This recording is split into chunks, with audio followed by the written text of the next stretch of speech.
What if everything you think you are was never real to begin with? What if the you watching this is just a ripple on the surface of something endless? From the very first breath, we inherit a story whispered in gestures, in gazes, in the silent codes of culture, a story that says, you are here, and the world is out there. A line is drawn, subtle, invisible, yet absolute, and so begins the illusion. Before we even learn to walk, we are taught the names of things. This is a hand, that is a chair, this is you, that is not you. Each word, a boundary, each label, a division. Language doesn't just describe reality, it carves it. It doesn't just point, it separates. But what if there were no true boundaries, only the illusion of lines drawn in sand by the mind? What if me and you are just echoes in empty hall, distinct only because we've never stopped to listen to the silence they're made from? The infant, before the first name, before the mirror reflects back a face, lives in wholeness. There is no self and world, only experience, pure, undivided. But then comes the great forgetting. The mind is taught to see parts where there is only a whole. And in that fracture, the illusion is born. We call this illusion normal. We build civilizations upon it.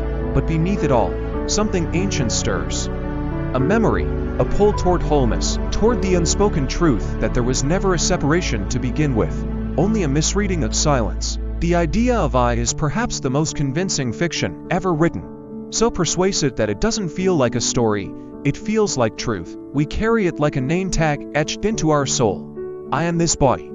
I am this voice. I am this thought. But who told you that? The ego is not a villain, it's a narrator, a voice that interprets life through contrast, memory, and repetition. But like any narrator, it's limited, it selects scenes, exaggerates moments, invents motives, and over time, we forget that we're not the story, we're the screen on which it plays. Culture strengthens this hypnosis. From childhood, we are praised for defining ourselves: good student, obedient child, future doctor. We collect labels like badges of honor, not realizing they are also chains. Slowly, the idea of me hardens, and the more we polish this statue, the more we suffer when it cracks. But let's pause.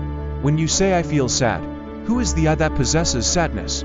Is it the thought, the body, the nervous system, or is it something deeper? The witness behind all of them. The moment you observe a thought, you are not that thought. The moment you feel an emotion, you stand apart from it. So who, then, are you? Imagine identity as a mask, not to deceive others, but to give structure to experience. The mask isn't bad. It allows us to play roles, form relationships, explore the world. But trouble begins when the actor forgets he's acting, when the mask becomes fused with the skin. Mystics across cultures have warned us of this. In Sufism, they call the ego nafs, the false self that must be purified. In Buddhism, it is anatta, the not self, the realization that identity is empty of inherent substance. And in Advaita Vedanta, the self is not the body or mind, but Atman, the infinite observer beyond form. The mind clings to identity because it fears the unknown. To dissolve the I feels like death, but it is only the death of illusion. And in that death, something miraculous happens. Peace arises, not because you became someone new, but because you remembered you were never separate to begin with. The ego is not evil, it is a tool. But when the tool controls the master, suffering begins. You are not your story. You are the awareness in which stories rise and fall, like waves on a vast and silent sea. Long before psychology, before neurology, before even organized religion, there were whispers. Whispers that came not from the mouths of scholars, but from the stillness of sages. In every corner of the ancient world, a secret was spoken. There is only one. In the forests of India, the seers of the Upanishads declared Tattvamasi. You are that, not a part of it, not beneath it. That, the absolute, the eternal, undivided ground of being.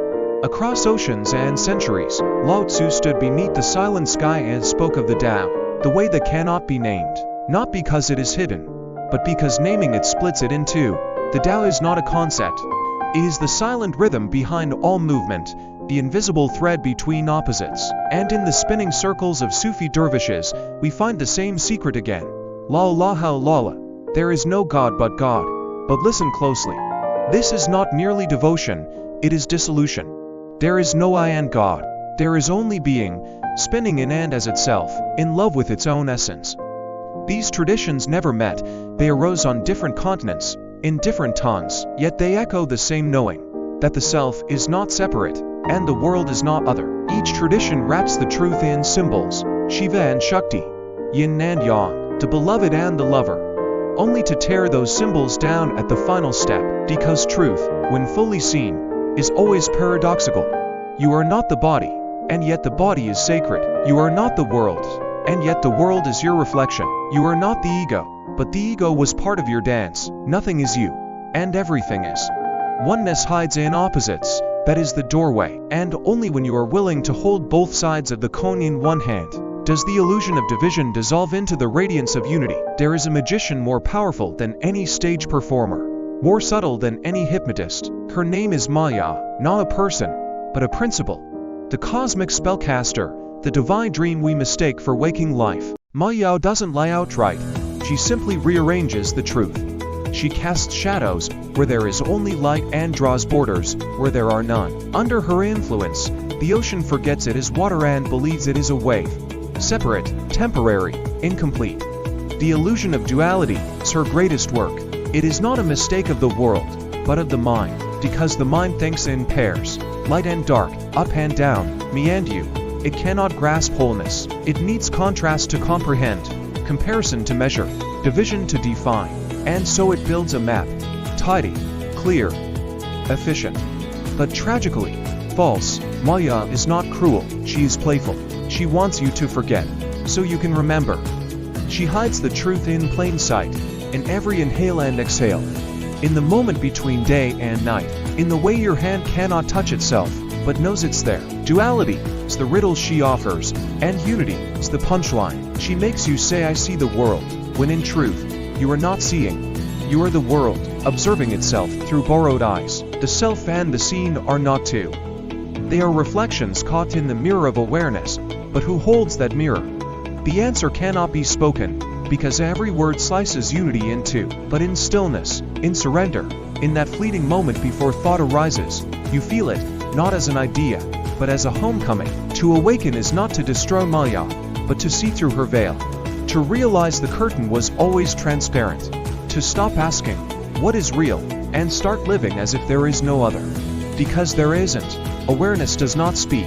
It listens. It does not choose sides, does not judge, does not react. It simply is, a silent witness, a mirror untouched by the images that pass across its surface. We spend our lives mistaking this mirror for the reflection. We identify with the thoughts, the emotions, the changing scenery, but the truth is simpler, and far more profound. You are not the waves that rise and fall. You are the still water beneath them. Look closely. Every sensation, every perception, even the idea of self, arises within awareness. It is not you who is aware. You are awareness itself. Momentarily believing it is someone. The observer and the observed are not two.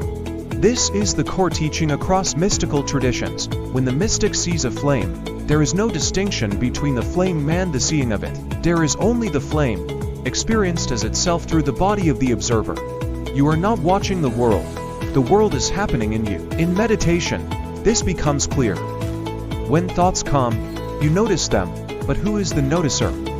Can you find its shape, its edge, its color? You cannot, because awareness has no form.